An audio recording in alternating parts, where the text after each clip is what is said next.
ഇന്നൊരു ഈസി കടലക്കറിയാണ്. അപ്പോൾ ഞാനിങ്ങനെയാണ് കേട്ടോ കടലക്കറി ഉണ്ടാക്കാറുള്ളത്. അപ്പോൾ തലേദിവസം നമ്മൾ ഒരു കപ്പ് കടല എടുത്ത് വെള്ളത്തിൽ കുതിർത്ത് വെച്ചിട്ടുണ്ടായിരുന്നു.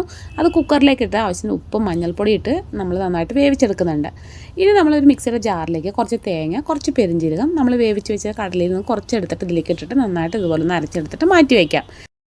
ഇനി ഒരു ചട്ടിയിലേക്ക് കുറച്ച് വെളിച്ചെണ്ണ ഒഴിച്ച് കൊടുക്കാം. കുറച്ച് കടുകിട്ട് ഒന്ന് പൊട്ടി വരുമ്പോൾ കുറച്ച് ചെറിയുള്ളി അരിഞ്ഞ് ചേർത്തിട്ട് ഒന്ന് വഴറ്റിയെടുക്കുന്നുണ്ട്.